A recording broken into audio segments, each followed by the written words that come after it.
Hello and welcome back to Alice Talks Football and welcome back to another live Manchester United news and transfer news show on the channel. And look, it was a good day.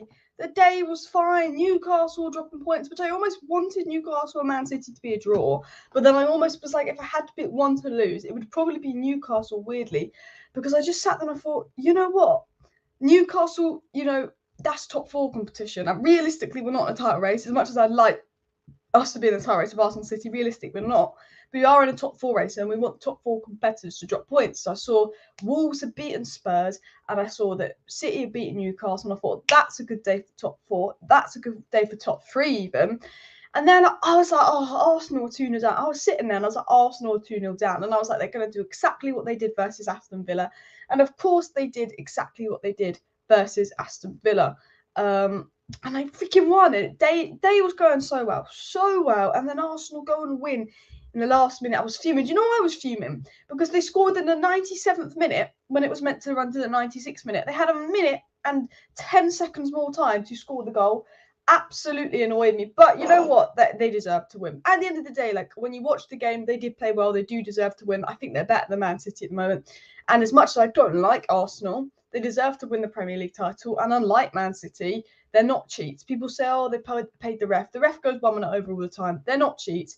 It's just then when you see Piers Morgan going on Twitter like, boom, Arsenal, and the annoying Arsenal fans that are saying Martinelli's better than Rashford, even though Rashford has more goals than literally any other player apart from Haaland, it makes you think these guys need to be humbled.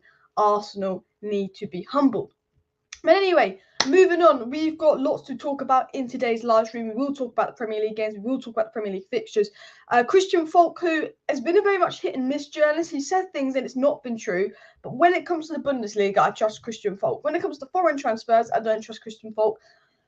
When it comes to the Bundesliga, I do trust Christian Falk, and he's spoken about United being very close to kind of Frimpong, could be a first kind of signing for United in the summer, would be an easy 15-20 million deal, would be a right back coming in. I don't know what that would mean for Wan-Bissaka, who's been playing quite well, etc. Why is my phone going off? Sorry, phone literally pinged like 4 times, so I just wanted to make sure it wasn't important. But also we got news on the Takeover, news from, I think, Bloomberg, like business kind of sources, suggesting that Qatar have put in that $6 billion bid. Now, just to clarify, $6 billion is the bid, which I think is like £5.1 billion. And there's a feeling that maybe the Glazers and Qatar could cooperate with something at £5.5 billion, because Qatar would say, look, we're paying off your debt, on top of this we're building a new stadium on top of this. And there's news that maybe the Glazers could cooperate with Qatar at £5.5 billion, which would link into what Jamie Jackson said that we spoke about on the channel last week, that although the Glazers want $6 billion and Qatar's bids was around $5 billion, they could agree to something in between, and he's obviously a good source of information. So we'll talk about the news that's come out of Qatar. I do want to say, before I get into the video, before I get into the news, like, we have a lot of different news coming out from a lot of different sources about Qatar saying different things.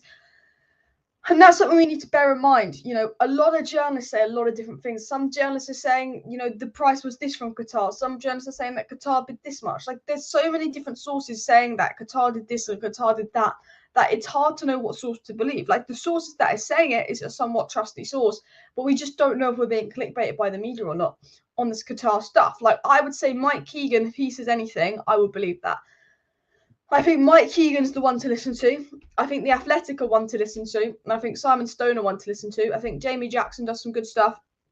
Obviously, the journalists from The Athletic as well do some good stuff. Romana does some good stuff.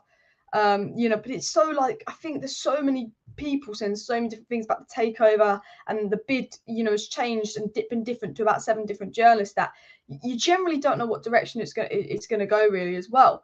But I mean, we'll talk about that in more detail as well, and just seeing what the live chats are. Greedy rats, they are greedy rats. I mean, look, it's a $5 billion, not enough. You want fucking $6 billion? Honestly, I'll take $5 billion. Go over yourselves. But that is the Glazers as well. Arsenal did a Man United. Arsenal becoming like that Fergie Man United when they get a fucking goal. It kills me. It kills me seeing Arsenal win so last minute. And I tell you what, we needed that versus Leeds when it was 2-2. If only the ref had given us an extra minute when we played Leeds and we went 2-0 down, I think we would have beaten Leeds 3-2, which really annoyed me. Smoke said he hates Arsenal. It's the Arsenal fans on Twitter. It is the Arsenal fans on Twitter doing my neck in. And look, I'll sit there and admit, I don't like Arsenal. They absolutely annoy me. And I will sit there and admit, as a United fan, Arsenal fully deserve to win the league. I think Arsenal have been the best team in the Premier League. I think Arsenal do deserve to win the league, and I think Arsenal were brilliant, and I think they do deserve to win that game, and I'm not going to deny that. But it kills me inside. It kills me that Reece Nelson is coming on scoring. It literally kills me inside, people, because I just don't like watching Arsenal win. I don't, and I see Piers Morgan getting his dick out over Arsenal winning, and then his annoying tweets, and then you see these Arsenal fans thinking that every one of their players is the best player in the world now. And I think, for fuck's sake, look, you deserve to win the league. I think it's only right if you win the league title, but I hope you drop more points, and I hope you don't win the league. And you deserve to win that game. But, mate, your best player and most important player this season should have been in fucking prison. And we all know that. And Arsenal fans can't deny that. But moving on to Qatar, today I feel Qatari. The thing is, I want to talk about Qatar. One of the things I want to talk about Qatar is a lot of the sources in and around Qatar, a lot of the Qatari journalists seem very confident that we'll be Qatar. Now, I don't know if it's like a deluded arrogance from Qatari journalists that they actually know nothing, but they're like, oh, we're Qatar, we're rich, we're going to be the next owners. They're obviously going to have a bias, these Qatari journalists, to Qatar. But a lot of Qatari journalists do feel like Qatar will be the next owners of United and seem very confident that the Qatar will win. However, I don't know which Qatari journalists are reliable or not. Not that there's many, but obviously because it's a small country, the good journalists in Qatar have good links to probably the people higher up. But you just don't know if Qatar is saying that because they want to believe that. I think we don't know where the sale was at, but it's so many reports are saying so many different things. But what is being said is that the bid has been reportedly around 6 billion. Now, I'll get into this Jeremy Frimpong news in a bit, actually. I'll get into this transfer story in a bit about what our first summer signing could be, but I do think Qatar is something we want to talk about, actually. I think that, that's what we're most interested in, because getting the Glazers out, I think, is every single fan's number one priority at United. Are they going to take this minority mistake? Are they going to sell the club? Well, it was said by Simon Stone. Now, we know Simon Stone is a very good and very reliable journalist with good sources, saying the potential sale of Manchester United is set for its next phase, with a series of meetings to be held over the next fortnight, and the candidates moving into the second stage of the process. So, again, Simon Stone sort of says the potential sale of United is set for its next phase, with a series of meetings being held over the next fortnight and candidates moving into the next process. So we spoke about this in my video yesterday. If you're subscribed to the channel, you watched my video yesterday. Simon Stone is just saying what came out yesterday. So this news actually broke yesterday that the Qatar were having a second meeting with the Glazers, and so was Sir Jim Ratcliffe. I think it was Jamie Jackson, or was it Mike Keegan, or was it Miguel Delaney? It was one of those journalists that confirms that Qatar and Sir Jim Ratcliffe had been invited by the Rain Group and the Glazers to have a second meeting, and that was highlighted yesterday. We spoke about that, and I think that's a big positive, and I said that in my video. I think the pure fact that they are being invited to a second meeting, they are going to be access to financials, and they are allowed to put in the second bid for United, it means that the full sale isn't off.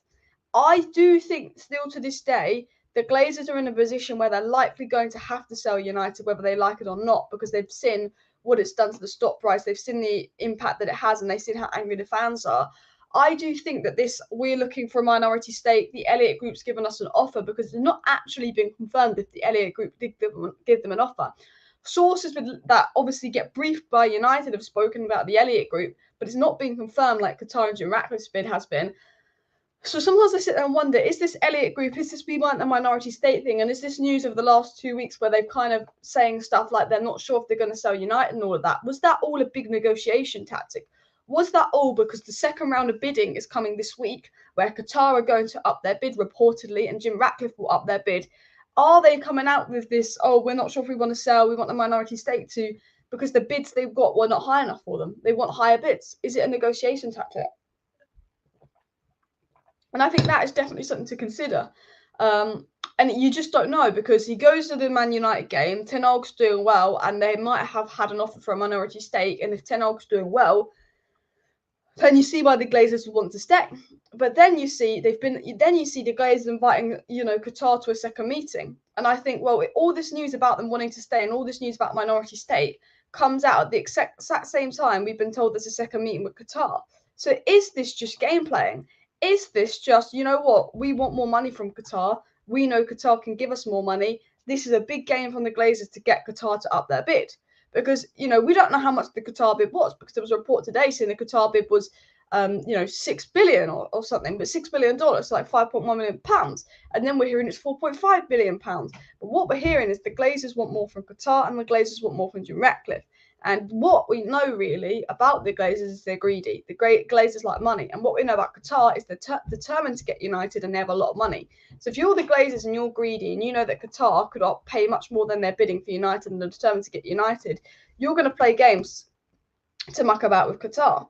Now, it was obviously said here, Justin Sheikh Yassin's bid for United was $5 billion, which is $6 billion, as reported earlier by Bloomberg, which would suggest that maybe the news that came out last week that the Glazers want £6 billion, not $6 billion, but Qatar offered £5 billion, but they could agree to something in between.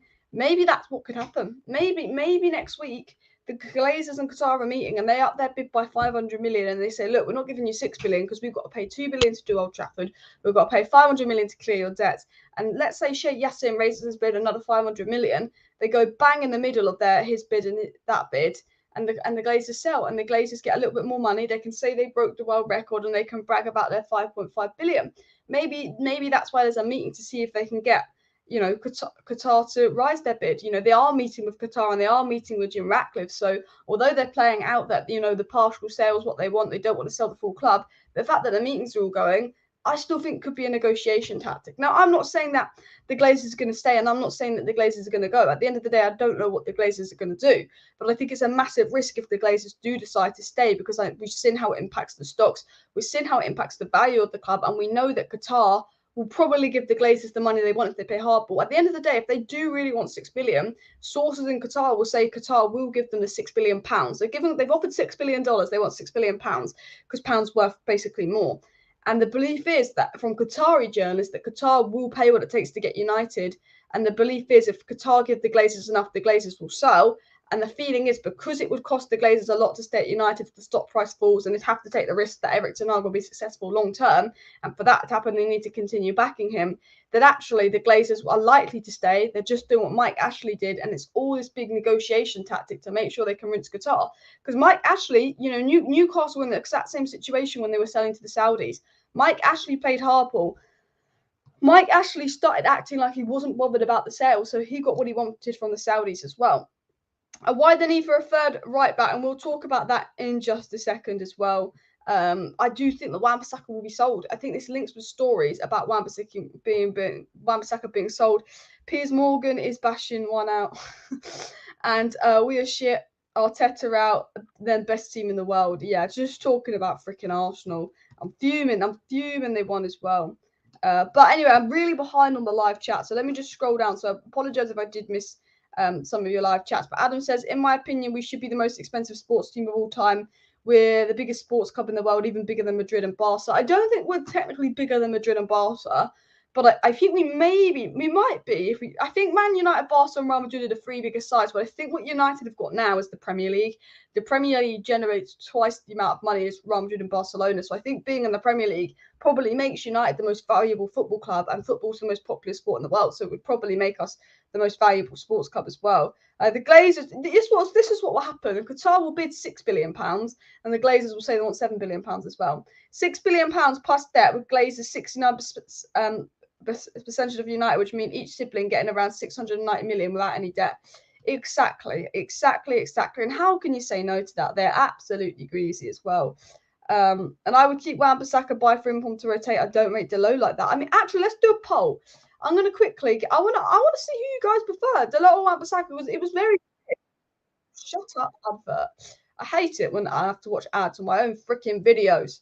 But anyway, because a lot of people have been, it was kind of. I'm going to write who is better. I'm going to do a poll, and I want you to vote if you prefer Delot, spelled Delot. Why can't I spell? I want you to vote if you prefer Delo or Wan-Bissaka, because before the World Cup, the answer was clearly Wan-Bissaka, but post-World Cup, Delo, but post-World Cup, Wan-Bissaka's been fantastic. I think Wan-Bissaka's been a better right-back, arguably now. However, Delo is more suited to Ten Hag's system and the way that I expect Ten Hag wants to play. So it's interesting to see what you think, because United are looking at a right-back, and that could be their first summer signing. So let me know in the poll which right-back you would like to get rid of as well. When will Qatar come? Well, Qatar resources are saying that they believe they'll be owners by the end of March. And we're in March now, and March ends in just under 4 weeks. So I do say I think these next 4 weeks will be big on the sale. I think these next 4 weeks will really have an idea of what happens, because the goal was from the Rain Group to complete the full sale of United by the end of March, or at least by the end of April, so they have May onwards to focus on the transfer strategy. The initial bids have gone in. The second round of bidding commences this week, as confirmed by Simon Stone. The Rain Group said they wanted the full sale of United done by the first quarter of 2023. Now, there's news that the Glazers are delaying the sale. There's news that the Glazers are looking at minority stake. But we know the whole time the goal has been full sale by end of March. So maybe this minority stake, maybe this delaying the sale is just, again, a negotiation tactic to get more money from Qatar, etc., etc., etc. Oh, poor Daniel. I've just seen your comment, Daniel, who supports West Ham. Alice, I just can't with Brighton anymore. Daniel, if it helps, us Manchester United fans know exactly how it feels to be beaten 4-0 by Brighton. You know, we know exactly how it feels. It is absolutely freaking horrible. Absolutely horrible. West Ham 4, Brighton 0. But we know your pain. We know we were there last season, 4-0 to Brighton. It was horrible. And then 4-0 to Brentford. And, you know, not long later. They're a good side, Brighton. That Mitoma, is that how I say his name? Asian guy. He looked really, he looks good. There's a player in there. I tell you that now. A lot of people saying Wan-Bissaka. Yeah, voting on the poll. Let me know who you prefer, Dalot or Wan-Bissaka, because it's a very interesting one. Do you know what I actually like? I like both Dalot and Wan-Bissaka, and I think there's games that Dalot's better for, and I think there's games that Wan-Bissaka's better for, in my opinion as well. But Dalot's crosses are a myth. I would buy Frimpong because his attacking powerness is more potent, and I keep Wan-Bissaka because of his unique styling. I do think if we do buy Frimpong, which is the report, that we're close to buying him, but I'm going to wait for some more reliability on that. Even though Christian Falk is good when it comes to German news, he is hit and miss. I do think that Wan-Bissaka would be a better backup, because I think him and Dalot would be a little bit too similar as well. But Ten Hag really does like Dalot as well. Man United have got to go for a number 9 and a number 8. I've been saying this, actually. I've been saying United need to get a number 9. Potentially they need to get a backup for Bruno, because Bruno's exhausted. But if we don't get a backup for Bruno, we keep Sabitzer, who could play in Bruno's role if worse comes to worse. We sell McTominay, we get a young £50 million DM from South America, then we get a De Jong. Because then if you get a De Jong, Eriksen's not needed as much. So you've got a De Jong and Fred to be that box-to-box next to Casemiro. You've got a young South American DM we should buy to be backup in case Casemiro gets injured. And then you've got Eriksen and Sabitzer that could be Bruno backup, which could avoid the whole we need to buy a Bruno backup. Because Bruno's really important, and then those players can rotate across all 3 positions. That would be the ideal midfield scenario for me. Next season, Kane and De Jong would be a good summer. A lot of people are against Kane to United, but I do think Kane would be a good signing for United. And maybe Ten Hag has plans to experiment with Dalot in another position. I don't see where you put Dalot in midfield. I think he's a right back and a right back only for me as well. Big mistake if Wan-Bissaka sold. Watch him play, awesome. If I were Wan-Bissaka, I'd fight for my place. Yeah, I do think it's an interesting one, Wan-Bissaka, because he was going to be sold, but he's been so good lately. Is it worth selling him? But as I said, he was never always in Ten Hag's plans. And I do think another thing to keep an eye on is maybe Man United know that they could get a lot more money for Wan-Bissaka now. Now he's playing well. United could probably get 20 million for Wan-Bissaka. As he's saying with the super chat, I knew this was coming, Zane. Arsenal just had to ruin my day. Arsenal just had to ruin my bloody day, Zane. I'm thinking 2-0 Bournemouth. Get in, Bournemouth. Get in, Bournemouth. Spurs dropping points. Newcastle dropping points. Let's humble those Arsenal idiots.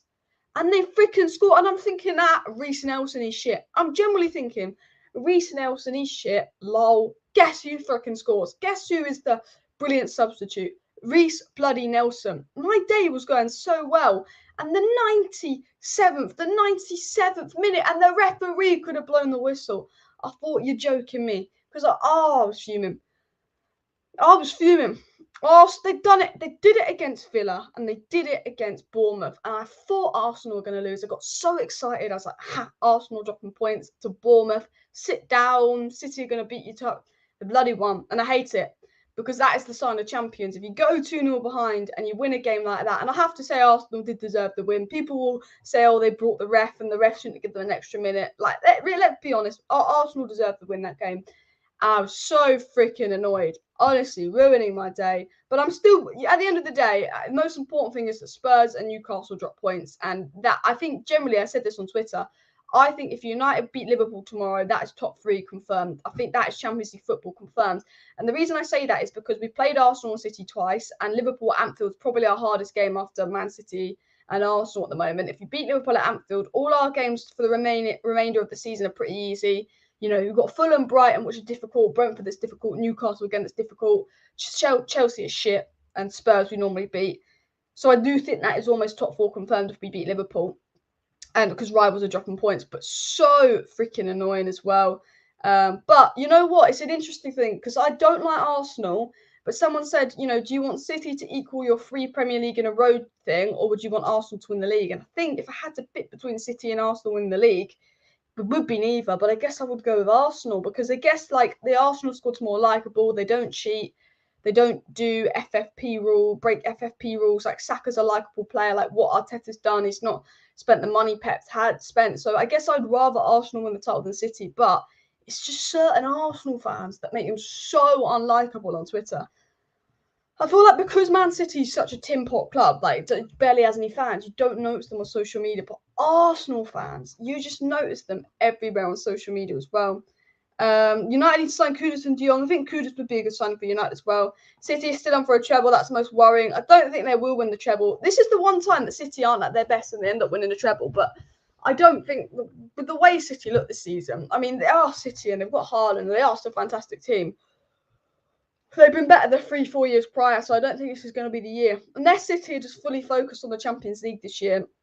But if they beat Arsenal, the thing is, if City win their game against Arsenal, City are 1 point behind Arsenal, a better goal difference. So basically, if Arsenal drop any more points and then City beat them, then City are top of the league. So that win was really important for Arsenal because had they not won today, the City game, if City had won when Arsenal play City, City would go top with the same amount of games played. So really good. Someone told me, because I can't see the poll here, someone tell me what the poll is saying for the Wan-Bissaka Dalot thing as well. Alice, why would you want City to win 3 in a row? I don't want City to win 3 in a row, which is why I'm saying I'd probably rather Arsenal win, but I hate it as well. And yeah, guys, please do smash that like button and of course subscribe down below to Alice Talks Football if you're new, because if you do want to stay up to date with all the latest Manchester United news, transfer news and more, Alice Talks Football is the place to be. Going live almost every single evening on the channel. We're live tomorrow for the United versus Liverpool watch along, the big watch along. Can't wait for that. But all the takeover news will be here on Alice Talks Football. All the transfer news will be here on Alice Talks Football, previews and more. I did a really good video today actually. Didn't get that many views compared to normal, but a friend of Ten Hag's came out and sort of spoke about, you know, the stuff that Ten Hag had to deal with when he first got to United and Ronaldo and the power troubles in the dressing rooms. And I thought it was a really interesting video. So after this, you should definitely watch my video I posted earlier today as well. Both are good for me. I would like Eric Ten Hag to try Dalot on the 6th role because of his strength and attacking prowess, but Wan-Bissaka's good defensively. You know what? Ten Hag has a thing for versatile players. He's been playing Lindelof DM a bit. I wouldn't mind seeing Dalot try it out as a DM, but I just don't know if it'll work. But you never know. You just never know. Thank you very much for the super chat, Ronnie. Get De Jong, him and Casemiro, best pivot in the league. Exactly. Let's talk about De Jong, actually. Wan-Bissaka's winning just about. Let's talk about De Jong. So let me see if I can find the news on De Jong, actually, because this is quite interesting. Oh, yeah, Gabby Agbonlahor. You know how Gabby Agbonlahor, I don't know what it is about Gabby Agbonlahor, but he's the only person I know that can consistently spit so much shit week in, week out. Like, Gabby Agbonlahor has a lot of shit takes, but I generally don't know how he manages every single time he's on Talksport to say something that is just, which he's obviously shows he's got no clue about the game. Every time he's on Talksport, Gabby Agbonlahor says something stupid. It's like he's a world record beast. Gabby Agbonlahor said that Man United and Liverpool is not the biggest derby in Britain, and that Man United-Liverpool is the 3rd biggest derby in Britain. Man United-Liverpool is the biggest derby in Britain because City are a tin pot club, then it's followed by the North London derby. It goes Man U-Liverpool, then it's followed by the North London derby, then it's probably Man U-Man City. I don't know what he's on about, saying that Man U Liverpool isn't even the top 2 biggest games in England. This guy is clueless, Gabby Agbonlahor. Absolutely clueless. I mean, I generally think Talksport have got it nailed though, Talksport have got the interactions now. Talksport, they get some really good pundits. They get people like Laura Woods on, likable, pretty, got knowledge, not biased, not got an agenda. They get really good people on Laura Woods that people want to watch. So you're like, okay, you're going to watch Talksport because they've got a few good journalists, Laura Woods, etc. But then they get their really shit ones on, like Gabby Agbonlahor, because they know that if Gabby Agbonlahor spits shit, people are going to debate it. That drives the interactions up. The social media algorithm promotes it more, and everyone's talking about what shit Souness has said. Everyone's talking about what shit Piers Morgan has said. Everyone's talking about what shit Gabby Agbonlahor said. Talksport have nailed it. Likeable people with knowledge, idiots sitting drive interactions. They've got the perfect mix. But enough of talk shite. Let's talk about Frenkie de Jong, which honestly I'm used to saying enough of Frenkie de Jong as well. Frenkie de Jong. But it was said today by the Guardian, good source of information. Frenkie de Jong is again a transfer target for Manchester United, but as the midfielder is currently content at Barcelona, whether he would counter its leading remains in the balance.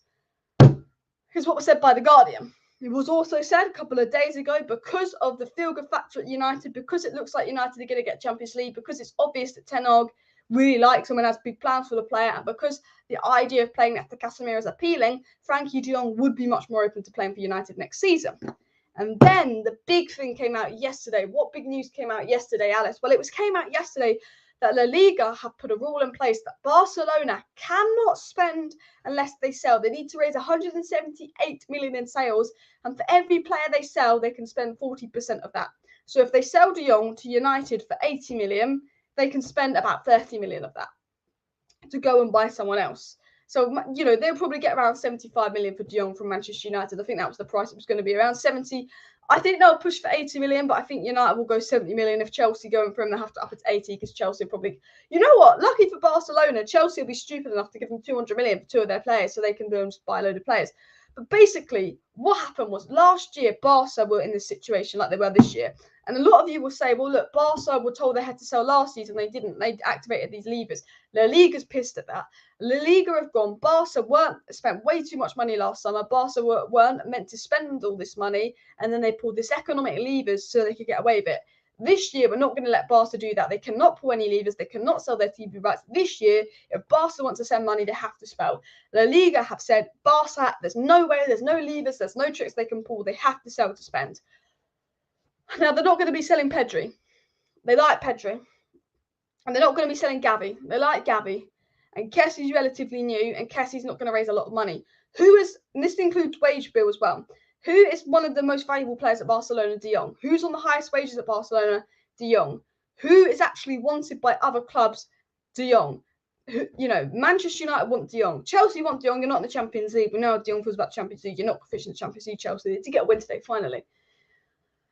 I do think there's a chance. I really do think there's a chance, but I don't want to get my hopes up because I don't want to think about De Jong this summer. I think there's a chance, but I don't want to be sitting here going, you know what, relying on us getting De Jong because you just don't know with this transfer saga. It's too long, it's too painful, it's too annoying. But I will say I generally believe there's a chance. If we get top four, if the feel-good factor continues, the obvious that Ten Hag wants him. If he was going to leave Barca, he said it would be to United with Ten Hag. He did tell his agent he'd be happy to work with Ten Hag if Barca give him his wages. And there's conflicting reports with De Jong because one source says the reason that De Jong actually didn't leave is because Barca didn't pay him his wages. And other sources say he didn't want to come to United because some United sources are saying basically, la-di-la, la-di-la, the only reason De Jong didn't come is because Barca wouldn't give him his wages. Just missed the super chat, sorry. Alex Marman says, Agbonlahor and Ahara are the real-life Dumb and Dumber, and you're absolutely spot on. They're absolutely stupid as well. Absolutely stupid, aren't they? And they get paid to do it. Talksport just know to get people on with bullshit opinions because we react to it, and we give them the attention and the views that they want. They know what they're doing. They absolutely know what they're doing. But I do think with De Jong, it's definitely possible. And I hate saying that. I hate talking about freaking De Jong. Frankie this, Frankie that, Frankie, I don't give a shit anymore. I'm fed up with your transfer saga. But no, I generally do think a move for Frenkie de Jong is definitely on the card because of obviously Barca having to sell, because I think we'd be the club he goes to now because Ten Hag's made it so obvious he likes the players. We are obviously a lot more appealing to Frenkie de Jong. The idea of playing with Casemiro. And if Barca have to sell, I think he's a player they would sacrifice. So I do think there's a chance. I think it's just one to keep an eye on, but I just don't want to get too invested in this story as well. Rashford going to break the new wage structure. We are giving Rashford a new contract, which could be crazy with the form he's on. Maybe that's why Rashford's playing well, because he wants a contract. Because I swear, if he gets a new contract and starts playing shit, I'll be fuming. The truth is, Frenkie de Jong's girlfriend is settled in Barcelona and he's sticking by her. He's not leaving. Yes, but he might be forced out the club again. Barca might try force him out again. Do you want? And do you know what?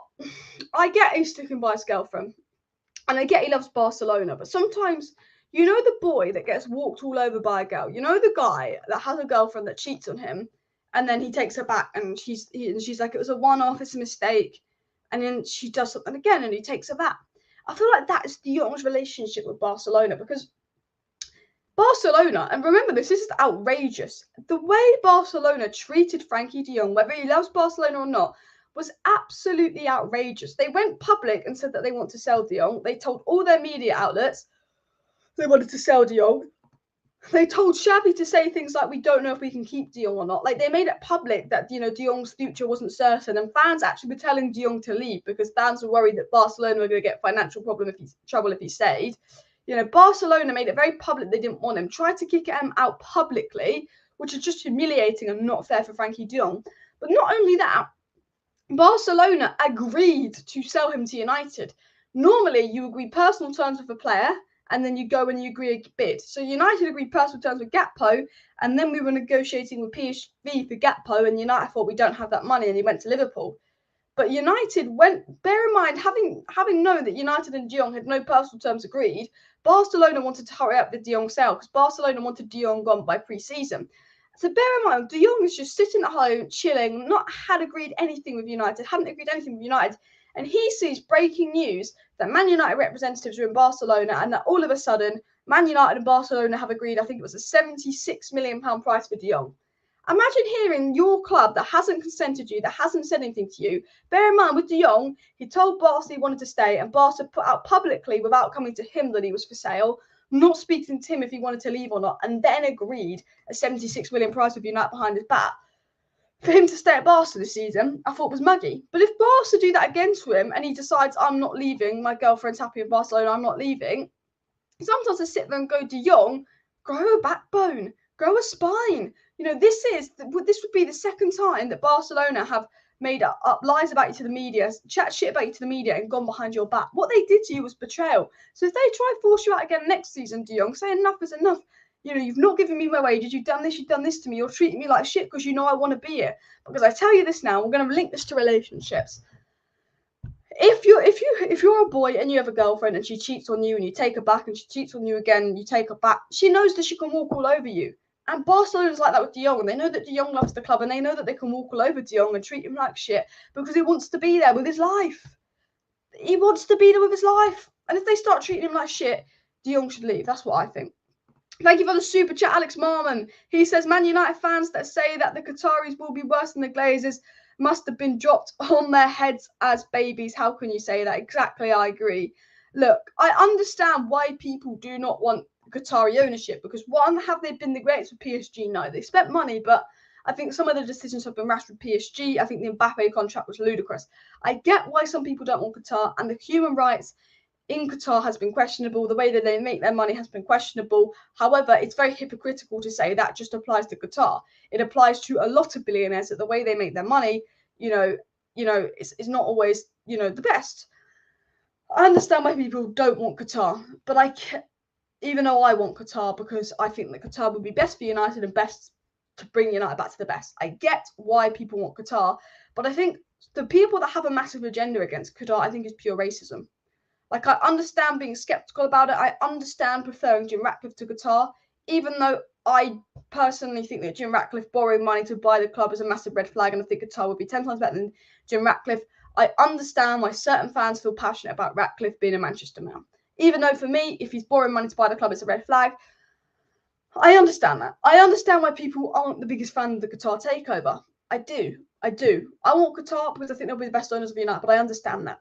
But anyone who is just blatantly against Qatar and chatting shit about Qatar and saying they'd rather have the Glazers has been dropped on their head, I agree. 100%. It's just racism. I generally believe if you would rather have the Glazers owners of United, it's just a racism towards the Middle East. Because look, every billionaire has got a bit of dodge in them. Every billionaire's got a bit of dodge in them. Every billionaire doesn't make money the nicest way. And I'm not agreeing with things that Qatar have done at all. I'm not. But this is just the way football's moving. There's a lot of money in football. And if you generally would rather have the Glazers than Qatar, I don't get it. I don't. I just think you're so anti-Middle East that you would rather have the Glazers that have bled this club dry. Like, I get not being keen of Qatar. I get maybe having a preference to Jim Ratcliffe, but I do not get how you wouldn't want the Glazers to go. Because Qatar, whether you like them or not, they're going to come in, they're going to spend a lot of money, and they're going to back Ten Hag. The Glazers are just going to leech this club dry. If you're a United fan, I think whether you like Qatar or not, surely you think, above all, the sale is the most important thing. Getting the Glazers out is the most important thing, and I agree. I absolutely agree with that comment as well. Keep smashing the likes, people, and of course, subscribe down below if you're new. I think I've missed another super chat. Sorry. Thank you for another super chat here as well. He says, grow a pair. As a footballer, you have a short career. He wants to stay in Barca with his girlfriend. Mental, as if they can settle Barca whenever they want. I just think, I just think with De Jong, if Barca don't want you, if Barca fucking you around, go to Manchester for 3 years and then go back to Barca and live your life there. You're the footballer. If Barca don't want you, if they treat you like shit, sometimes you've got to go, you know what? Ten Hag does want me. Ten Hag does love me. United beat Barca. I could play next to Casemiro. I think sometimes that's what you got to do. So thanks for the super chat, SK. Appreciate that as well. But yeah, I look, everyone's going to have their preference, but I think we should all agree one thing as a fan base. Glazers are out above everything. Whether it's Qatar, whether it's Jim Ratcliffe, whether you want someone like Amazon to come in and buy United, we're all going to have a preference. But I think one thing as a United fan base we should be united on, pun intended, is that the Glazers should be gone before anything. Alex says, I want Qatar as they would actually invest in our club, eliminate our debt, and would not take money out of the club. The Qataris would make us a footballing superpower again. Why we will not want that? And that's why I want Qatar. That's why I just want what's best for United. My thought process is United is just the most important thing to me. That's not like a human. Do you know what I mean? And I just want what's best for United. And at the end of the day, like, I just want the full sale. Even if it's not Qatar, there might be someone out there that I think is better than Qatar. We're only talking about Qatar and Jim Ratcliffe, but some billionaire might come along. I don't know. Some billionaire might come along. Maybe Amazon. Maybe Amazon come along and Amazon Prime, and they're getting into their football and they say they want to do all this and they're going to put this money into United and they're going to not take any money out and they've got plans to make us great again in this big footballing project. And Amazon come sell that to me. My preference might be Amazon. But I think out of Qatar and Jim Ratcliffe, I personally prefer the Qatar deal more because I don't like the fact that Jim Ratcliffe is borrowing money. And if someone said to me, Qatar or Glazers stay, it's a no-brainer. You bring Qatar in because I think my preference personally is what do I think United is, what do I think will make United the best as well. Look how long it's taking to get the Glazers out. If the Qataris end up in the same position, how long will it take them to get out? I mean, I think the Glazers are delaying the deal a bit because they want to make sure they bring in more money. These deals don't take, aren't things that are normally done quickly anyway. But the Glazers the Glazers are happy to slow it down if it means they could bring more money in as well. Exactly. Keep smashing likes, people, and of course subscribe down below if you're new as well. I'm not so enthusiastic with regard to the sale, sorry, but I never fancied that. So it's Kurt. So I don't know what you mean by that, but you're saying you're not the biggest fan of the sale, but you just don't want the Glazers to stay. I mean, look, people are allowed to have their opinion, but I think the most important thing for me is just we get the Glazers gone. We get the Glazers gone. De Jong and his girlfriend remind me of Shaq and Tanya from Love Island. She takes advantage of him, yet he keeps running back to her. Literally, and she gaslights him. Whenever he does something wrong, whenever she does something wrong and he reacts, she's like, you're overreacting. Yeah, because you told him you love him and you brought back another boy. And then she says to him, you're overreacting. De Jong is like Shaq from Love Island. Someone said I'd rather Qatar than Amazon. I mean, look, I don't have a preference. I just think I want whoever's best for United. My general belief is I want whoever thinks going to be best for United. And I think that those that are public, I think Qatar will be better than Jim Ratcliffe. And ultimately, Qatar will be better than the Glazers because I think almost anything will be better than the Glazers as well. But anyway, continue on. Frenkie de Jong, love that. And apart from Jim Ratcliffe borrowing money to finance the deal, the fact he tried to buy Chelsea and has a Chelsea season ticket's a red flag. Again, there's red flags with Qatar. You know, PSG ownership, rash decisions. You know, there have been questionable human rights and stuff, and not nice things. But there's also red flags with Jim Ratcliffe. But anything, as said, is better than the Glazers. Hi, just arrived at the Clays. Have Qatar bid $6 billion?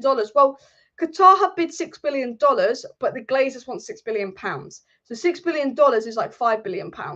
And that's what's been said by Bloomberg. But what I want to say again, regarding news that Qatar make $6 billion bid in that, is there's so many conflicting reports. One report says it's 4.5 billion, another report says it's 5 billion, and then Bloomberg said the report $6 billion, because obviously it was an American report. So I saw $6 billion and I got really excited. I thought $6 billion, and then I realized $6 billion is £5 billion. But the report is around $6 billion, which is like 5 billion and 30,000 something on other. So 6 billion is probably $6 billion. And reportedly Glazers want £6 billion. But there's going to be a meeting next week, and there's a feeling that maybe they could negotiate something around £5.5 billion in the middle, which would be interesting, and which would be the best case scenario regarding that as well. Someone said I trust Bloomberg above all. I mean, they're quite good when it comes to finance, so we'll have to wait and see where that goes as well. And Kurt says, I mean that when this goes wrong now with Qatar, there will not be any way out. I mean, if it does go wrong with Qatar, it's, you know, that's a good point as well. Qatar, New Stain, and Mbappe, any player in the world. I mean, we don't know what Qatar's intentions are, but I believe they're good. As Daniel said, Alice's Army, make sure you smash the like button and subscribe down below as well if you're new. But yeah, because just have a look at that. 5 billion open bid is crazy. It's basically done, in my opinion. No chance Jim Ratcliffe matches that.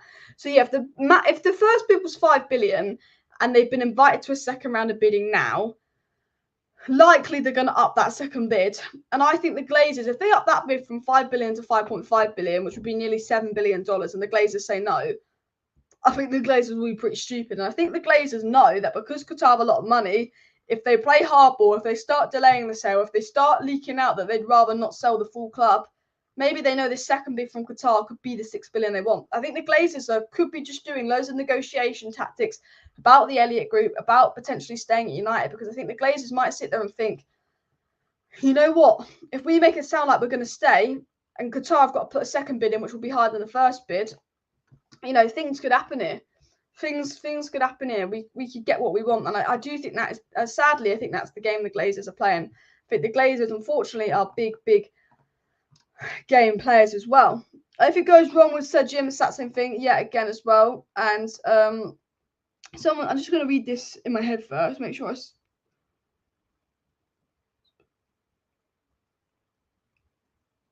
So sometimes you see a comment and it's a long one, and sometimes I start reading out a comment and then I realise that it's a bit inappropriate. Yeah, I don't know, like sometimes I read out live chat comments and it will say something that's a bit offensive or could be interpreted the wrong way or something at the end, and I'm like, you know what, I'm not going to read that out loud. Let me read it in my head and see if I can read it out loud. I don't want to get in any trouble. I'm just going to take a sip of water. People saying, today I feel Qatari. Let me just see if any news has come out now quickly. So we have loads of news to get through, and I've literally not got through any of it. So I do apologise, but this was obviously the news that came out, actually. This is good that it popped to the top of my screen, so I wanted to talk about this. It said, news, Jeremy Frimpong to United is getting closer and closer by Sport Bill, which is a reliable source. Now, I'm going to tell you this for a fact. Ten Hag wanted this player. Man United were in for him in January, and United's plan, if they sold Wan-Bissaka, was to get Frimpong in January. That is a fact. United were. It's saying that this could be, the whole report is saying that this could be United's first signing in summer. United want the player. They've always wanted the player. Ten Hag, la-di-la-di-la. Now, Wan-Bissaka's been good. And Frimpong wants that United move. He wanted that move in January, but it didn't happen because we had to sell Wan-Bissaka. And we didn't sell Wan-Bissaka, and he's been good. Could potentially Frimpong and his agent be putting this news out to make sure he gets a summer move, because he's seen that Wan-Bissaka's been good. He doesn't know if United is still interested in him in the summer. And actually, this is a story that his agent has leaked to the media to try and help him get a summer move. I don't know. It'd be a bit of a weird one. Or are United going and still on that plan of selling Wan-Bissaka despite recent form and going in for Frimpong because Ten Hag clearly wants him? We were very close to getting him in January. If this is the first deal of the summer, it's a bit like Malacia, 15, 20 million, cheap fullback. Ten Hag wants him, young, can grow, plays more attacking, offers something we don't have. Could this be the first signing? Is this, it's come from Sport Build, so they've obviously, they do have, when it comes to Germany, very good. Are we in for him, or was this a game? I think that is the question as well. There's reports that he could be the first signing, like Malacia was the first signing last summer. La-di-da, la-di-da, la-di-da. I think it'll be a good signing, but it's interesting to see what we do with Wan-Bissaka and Dalot and what's the plan for that, which is hence why the poll is about Wan-Bissaka and Dalot as well. We don't want to show that. There's a lot of reports coming out on him now. I'm just going to make this one smaller. Who said that, again, that he's edging closer to a move to Manchester United this summer. These are coming from good German sources, reliable German sources saying he is edging closer and closer to United move. The phone's just gone bleep for like the 5th time as well. Nothing important, that's fine. When your phone goes off loads, you're thinking, oh, is it important or not? But it's not. Real Madrid want Dalot. I'd take that check for Real Madrid, keep Wan-Bissaka and play more defensive and get Frimpong. I mean, yeah, it's a weird one because I think Dalot's the better right back, but then I think Wan-Bissaka's the better right back. It's like you can't have an opinion on who's better or not. I do think Dalot is more suited to the way that Ten Hag will want to play in future. When Ten Hag has all his players in, he's more Ajax suited.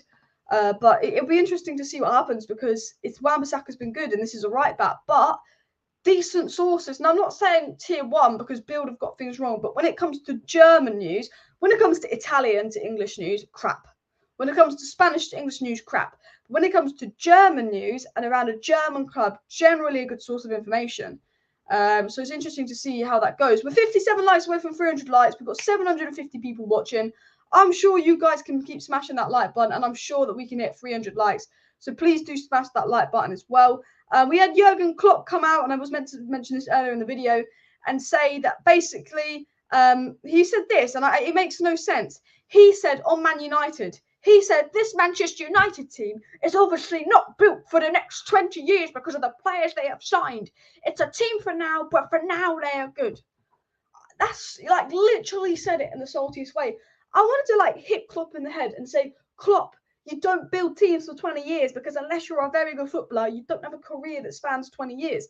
He's saying that our team's good for now, but it's not a team built for the future. Our team is younger than the Liverpool squad. We've got all these young players, and who builds a team for 20 years? You can build a team for 10 years, but you can't build a team for 20 years. So I thought, Klopp's rattled, and I want Ten Hag to embarrass him. I want United to batter Liverpool. I want United to outplay Liverpool, and I want Ten Hag to embarrass Jurgen Klopp. Anyway, continuing on as well, Jurgen Klopp also said, United is doing well, but I haven't missed them. He said it must be annoying for United fans to watch Liverpool's success over the years. Yes, you won the Premier League, yes, you won the Champions League, but actually it was quite enjoyable to watch Manchester City beat you on the final day twice. But Jurgen Klopp coming out, he's obviously rattled by United with his salty comments. Absolutely rattled. So you haven't built a team for 20 years. But I mean, like you can't have a team that spans 20 years because you'd be starting at 17 and you finish at 37. And, and if someone is good all the way from 17 to 37, that's very rare, especially 11 players. You can build a team for 10 years. But I did think Klopp is just rattled as well. Klopp is scared this season. We've just scared Klopp. Alex says, I want Gakpo to be embarrassed as he turned us down. Absolutely agree as well. Frimpong would be amazing for us. Have not watched a lot of him, but I think he offers a unique profile that could excel under Ten Hag and work well with Anthony. And Klopp and Pep are rubbish at mind games. As you know who's good at mind games? Ten Hag. I think that Barca game and I think that Newcastle game, Ten Hag played really good mind games with the opposition. I really love what Ten Hag done with Newcastle, saying that Newcastle were going to park the bus and kind of saying that Newcastle defensive and that they played boring because then Newcastle came at us and then we could counter-attack Newcastle to win the Carabao Cup. And I think we needed to counter-attack Newcastle because I don't think we had the energy to play on the front foot. I do think that Ten Hag's a really good manager for that. Is the Qatar bid 6 bid official? No. It's just some Bloomberg saying that they did a 6 billion bid. Bloomberg are saying they did a 6 billion bid, but another source is saying they did a 5 billion bid, and another source is saying that they did a 5.2 billion bid. it's just saying Bloomberg saying the bid is $6 billion, but the Glazers want £6 billion. But Bloomberg is reliable, so they've probably put a $6 billion bid in, which is about just over $5 billion. So now, in the second round of bidding, we'll be getting closer to the £6 billion mark, I think. As said, a bit of a tongue twister there. But listen, guys, I am going to wrap up today's live stream. I was meant to be live for another 5 minutes, but it would just be me absolutely ranting about Souness, and I've decided to leave that for, not Souness, Abon Lahore and Talksport. I've decided to leave that for a future video. Graham Souness did an apology to Alessandro Martinez, which we will talk about, which I did want to talk about, but we're going to talk about that in another video. But I will be back tomorrow at 4 p.m. 4 p.m. UK time tomorrow. Alice Talks Football will be back with a Manchester United versus Liverpool watch-along. But if any news comes out tonight, if any news comes out tomorrow morning, before the game, regarding the sale, regarding transfers, anything juicy, there will be a video around 10 a.m. tomorrow morning. So make sure you subscribe, because there could be a video tomorrow morning. So do subscribe for that. Of course, smash the like button on the way out. I'll be back for United Liverpool, the big one. Let's embarrass Liverpool. Smash a like, smash a subscribe. See you next time, and bye.